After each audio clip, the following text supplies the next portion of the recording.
Oke, sekarang kita coba bahas masalah kasus iPhone 8 Plus dengan chipset Intel.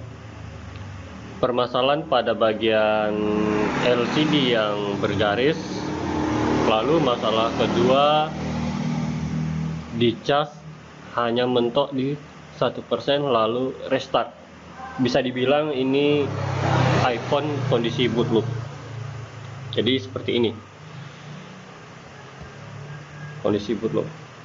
Nah, ketika dinyala sudah masuk menu, di sini hanya muncul 1%. Logo cas tidak ada.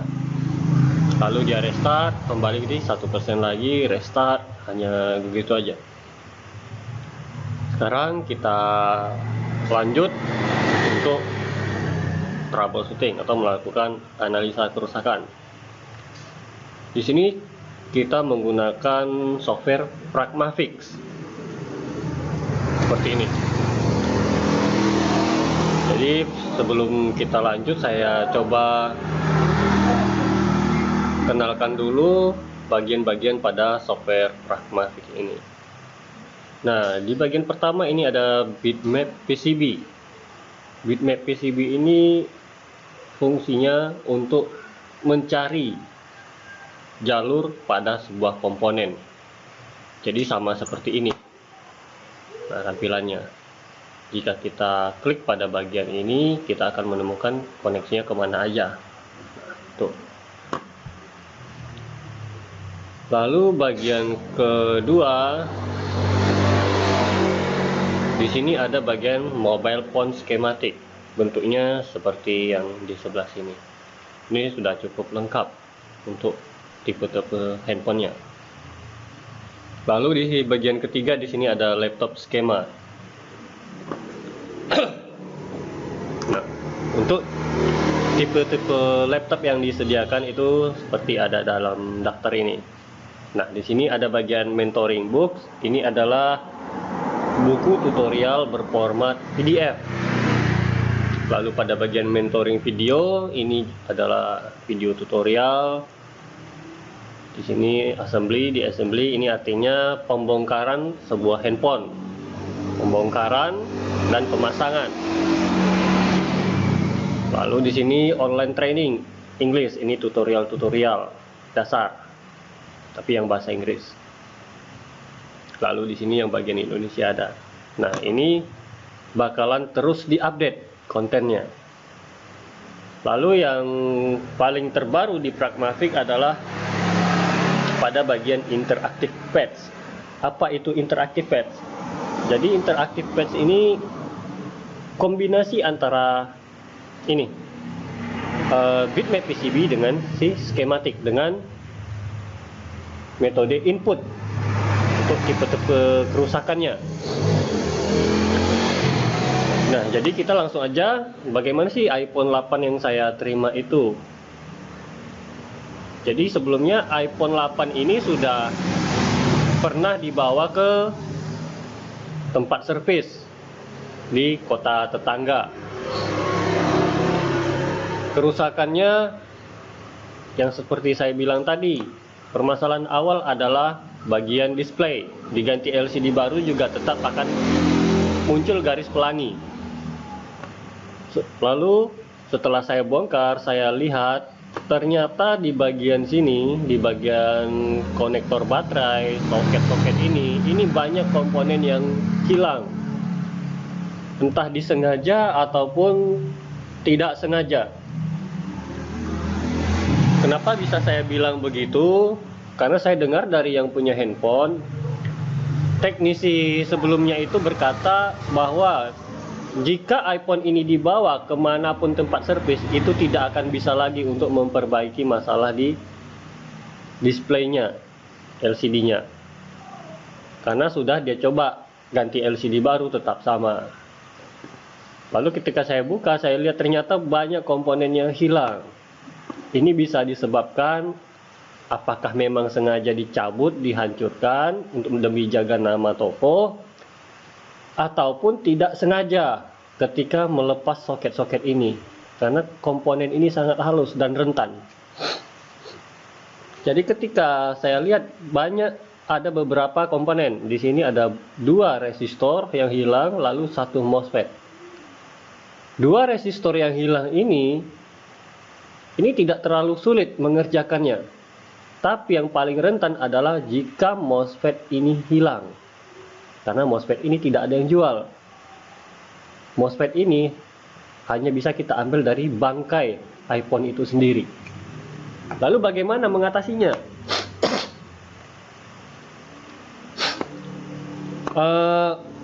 Cara mengatasi yang permasalahan pertama, kita fokus ke bagian charger stucknya dulu ya. Karena untuk masalah displaynya yang bergaris, ya kita tinggal menjumper si komponen yang hilang. Ini adalah resistor. Ini juga resistor. Yang ini lepas tapi kakinya masih ada. Jadi kita tinggal jumper dari sini ke sini. Ini jumper dari sini ke sini. Karena ini bukan resistor pull up ataupun resistor pull down. Ini resistor seri untuk komunikasi, untuk jalur data. Jadi kita tinggal jumper secara seri aja. Maka masalah clear, selesai. Yang sulit adalah pada bagian ini.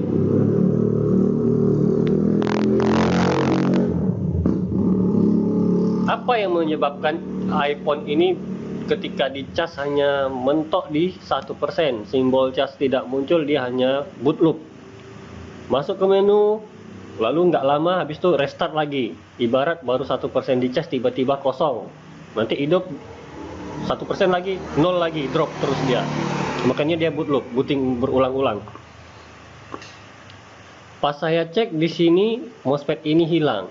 Jadi kayak saya tinggal buka software ini aja. Saya klik ini MOSFET ini jalurnya menuju kemana. Di MOSFET ini ketika saya cek ada 1 kaki yang jalurnya sudah tidak ada lagi, putus dari terminalnya.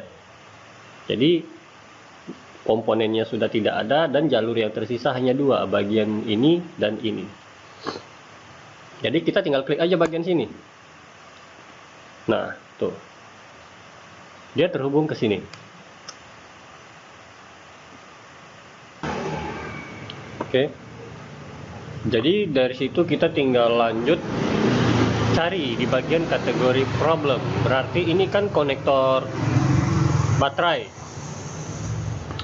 Jadi pada bagian kategori ini kita masuk ke bagian input.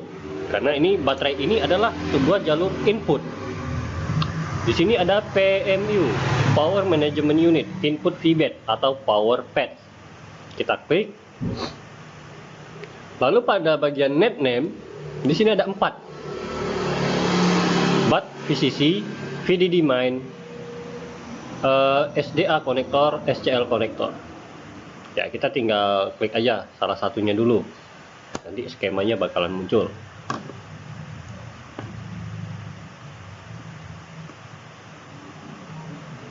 Lalu pada bagian komponen, di sini ada key 3201. Key 3200 atau J3200. Jika yang paham dengan skema, sudah berpengalaman dengan namanya skema, baik itu dari skema Nokia tipe-tipe dulu waktu masih zamannya Nokia, harusnya kita sudah paham key ini adalah sebuah simbol atau untuk bagian transistor MOSFET ada disimbolkan dengan huruf key. Jadi kita tinggal klik aja. Nah, di sini ketika kita klik key 3201 itu langsung nih, ini berubah jadi pink. Inilah komponennya key 3201. Lanjut kita masuk ke skema. Apakah komponen ini transistor atau MOSFET? Kita harus tahu. Kita klik aja di sini, navigation bar-nya ini sudah dicarinya secara otomatis, kita klik. Tuh.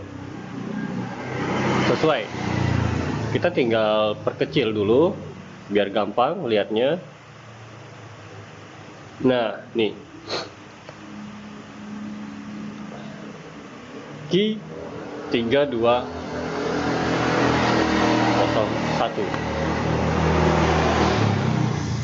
Dari simbol ini kita sudah bisa tahu ini bukan kategori bukan yang tipe komponennya transistor, tapi sudah masuk ke bagian MOSFET. Jadi sambil belajar dasar saya jelaskan apa sih perbedaan sebuah transistor dengan MOSFET. Transistor itu identik dengan arus kecil hingga arus menengah. Maksud arus di sini adalah arus outputnya. Jadi transistor ini adalah sebuah saklar. Bisa dipakai untuk saklar, bisa juga dipakai untuk membypass arus. Di sini fungsinya ini hanya sebagai seperti saklar. Saklar yang dikendalikan oleh sebuah CPU. Jadi di sini simbolnya sudah masuk ke MOSFET. Ini artinya dia bisa dialiri dengan arus yang pasti sudah di atas 1 ampere karena tipenya SMD ini. Lalu di sini ada kakinya, ada D, ada S, ada G. Apa itu? S, G, D. S ini itu artinya source atau sumber. G ini artinya gate atau gerbang. Lalu di gate ini dihubungkan dengan sebuah jalur logik untuk mengendalikan antara input dengan output, antara source dengan drain. Tapi di sini dia menggunakan transistor ini atau MOSFET ini berbeda. Contohnya kenapa saya bilang berbeda? Tadi saya menyebutkan bahwa S ini adalah source atau sumber. Tetapi ketika kita buka skemanya, source-nya malah menuju, bukan terhubung, menuju ke CPU source-nya. Sementara inputnya ini yang dari terminal baterai ini adalah pada bagian drain. Ini sistem kerja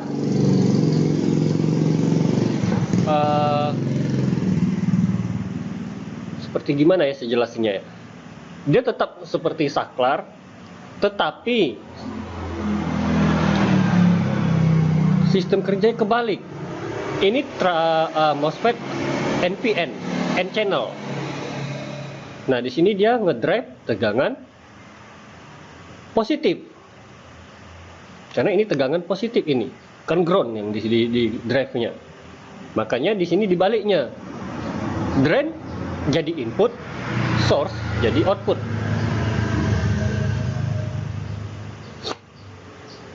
Jadi yang hilang ini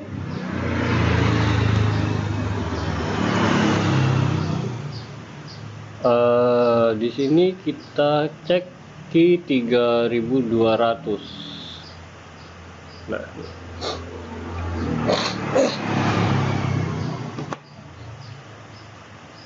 lalu bagaimana cara kita mengakali jalur ini?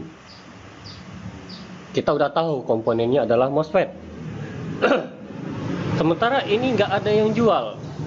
Apakah bisa kita bypass? Namanya komponen yang memiliki kaki logik atau kaki gerbang perintah itu tidak bisa di bypass. Kenapa? Karena namanya di sini adalah input perintah.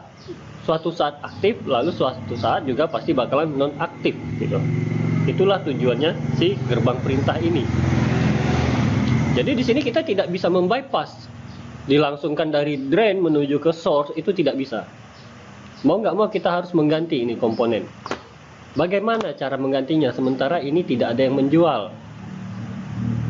Oke, kalau kita punya bangkai handphonenya, kita tinggal cabut, lalu pasang di sini. Kaki yang hilang tinggal di jumper. Tapi bagaimana jika tidak bisa?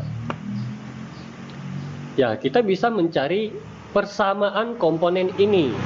Yang kita sudah tahu ini adalah MOSFET. Dan jenis MOSFET itu banyak. Ada yang ukurannya besar seperti TO220. Dan ada juga yang untuk ukuran SMD-nya. Tetapi yang dijual di kebanyakan toko elektronik, spare part elektronik umum, yang SMD seperti ini tidak ada. Adanya yang seperti apa? Nah, adanya yang seperti ini. Ukurannya, lihat aja, ini ukuran real yang saya gambar. Ukuran aslinya sekecil ini, sementara dia sebesar ini. Memang bisa dipakai, tapi tidak mungkin ini kita pasang di sini. Biarpun kakinya sama. Ini kaki 1, kaki gate. Ini kaki 2, source. Ini kaki 3, drain. Posisinya di sini sama. 1, 2, dan 3. Tapi kan karena ukuran yang berbeda, itu tidak bisa langsung dipasang di sini. Kita harus mengambil alternatif lain. Jadi komponen ini yang persamaannya ini sama MOSFET N channel, ini kita letakkan di luar dari mainboard, dari papan PCB. Ya, kita tinggal kasih alas pada bagian bawah biar tidak menyentuh ke plat yang ada di casing, di tulang handphonenya. Lalu kita jumper. Kita cukup jumper dari kaki source menuju ke kaki source yang di MOSFET yang hilang. Lalu kaki gate menuju ke kaki gate yang hilang di sini nomor 1. Lalu kaki 3 drain menuju ke kaki 3. Nah, di sini kenapa saya gambarkan begini? Kelihatannya di sini gampang. Tetapi ketika kita lihat yang aslinya, ini ukurannya sangat-sangat dekat. Bahkan ujung mata solder itu jika kita letakkan pada posisi tengah ini, itu bisa menyentuh ketiga-tiga kakinya ini, kaki MOSFET ini. Makanya kita harus ngambil alternatif cadangan. Tidak bisa semua kabel jumper itu pada posisi semestinya. Ya, kita tinggal cari MOSFET ini setiap kakinya terhubung kemana. Ya, ke situ kita jumper. Karena nggak mungkin kita paksakan semuanya nempel di jalur yang semestinya. Bakalan beradu dia. Jadi kita tinggal buka. Nah, seperti ini. Ini kaki source yang ini. Kaki source terhubung kemana? Nah, di sini dia langsung memberitahukan. Ini loh, kaki source-nya terhubung ke sini, kata dia. Ya udah, dari MOSFET yang baru tadi kita jumper kaki source-nya menuju ke sini boleh, atau ke sini juga boleh. Mana yang enak? Cuman karena di kasus saya kaki ini sudah hilang, jalurnya sudah tidak ada. Ya udah, mau nggak mau saya jumpernya ke sini. Lalu kaki gate terhubung kemana? Ya kita tinggal klik kaki ini. Ini kaki gate yang sebelah sini. Nah, gate sama-sama terhubung ke ini, ke MOSFET yang kedua. Lalu menuju ke mana? Di sini tidak ada.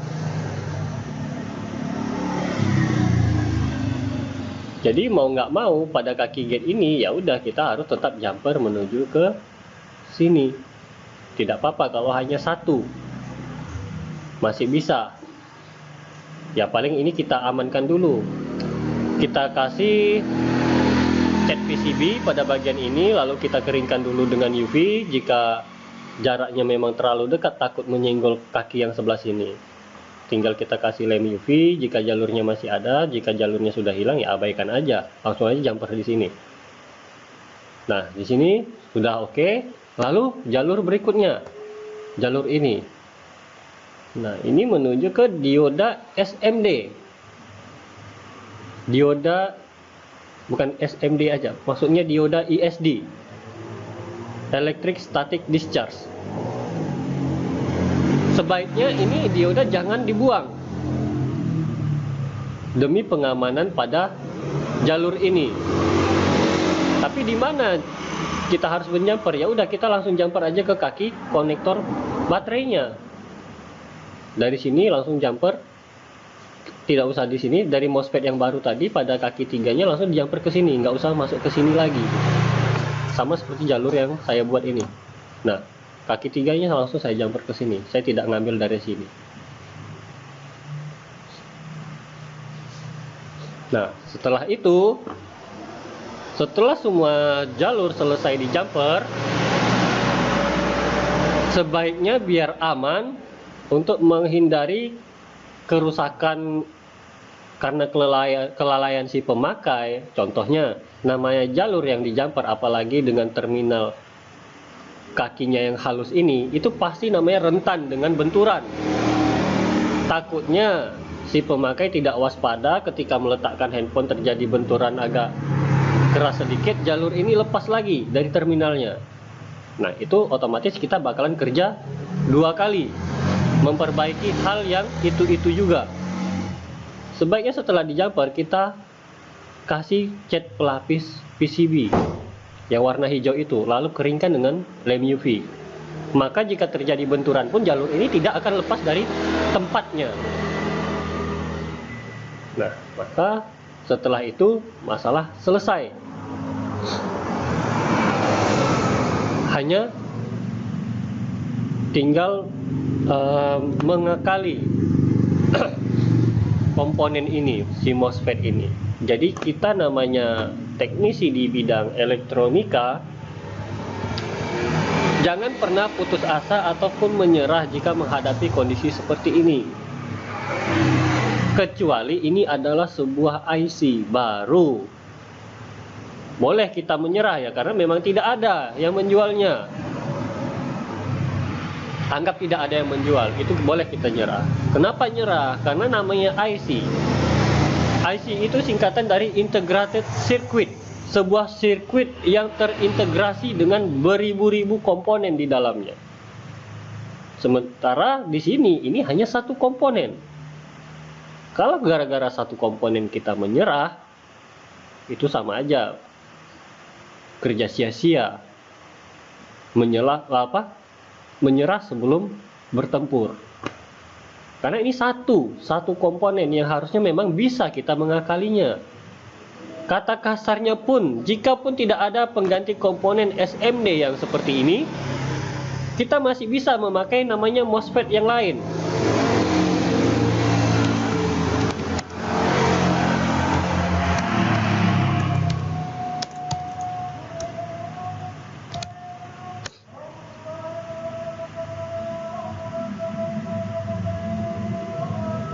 Bentar, saya pause dulu.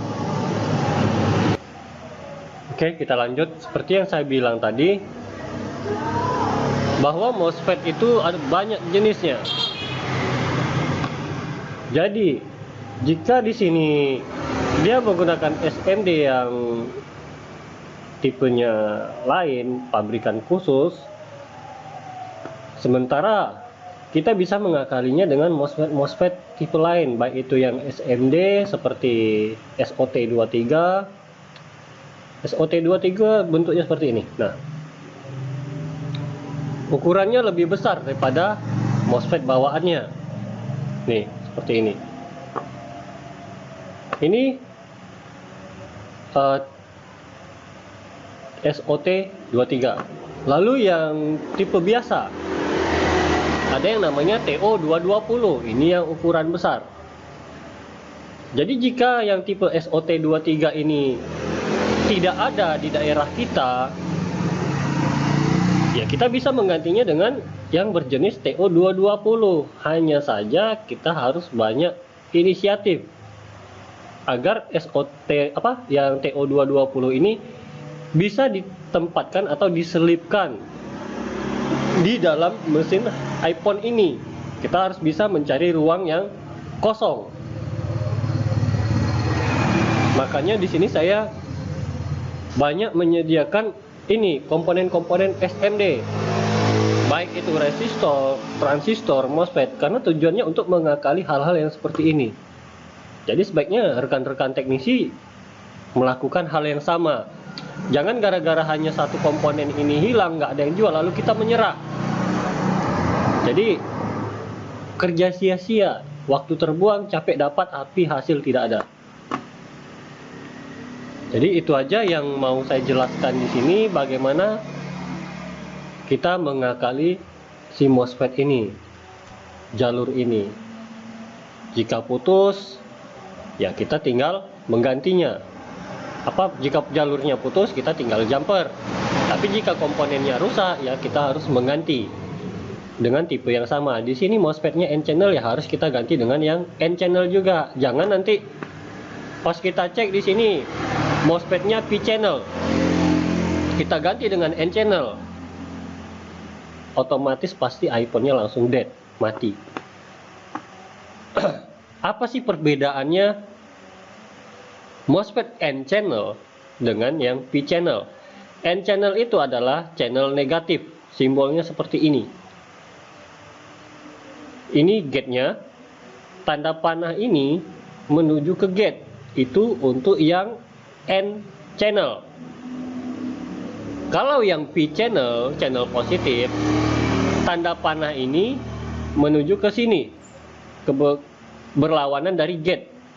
Kalau yang N channel menuju ke gate panahnya, kalau yang P channel kebalikan dari ini panahnya, itu P channel. Jadi itu aja pembahasan kali ini, semoga bisa dipahami. Dan juga untuk fungsi-fungsi ini, panel-panel ini apa aja fungsinya, pasti sudah bisa memahaminya. Pragmatic ini cukup lumayan ketimbang pesaingnya dengan fitur yang lengkap. Tapi bukan berarti saya menjelek-jelekkan software-software pesaingnya. Jadi setiap software skema seperti ini pasti memiliki kekurangan dan kelebihan masing-masing. Baik itu seperti namanya F-Finder buatannya Yankee, baik itu Borneo Schematic buatannya Oficial atau Pragmatic buatannya tim Pak Yongki. Mereka punya kelebihan masing-masing. Jadi kita tinggal memanfaatkan saja untuk mana yang terbaik lah menurut kita. Kalau saya sih hanya memakai ini saja, Pragmatic, karena sudah lengkap seperti ini. Oke, begitu saja. Semoga bisa dipahami. Terima kasih.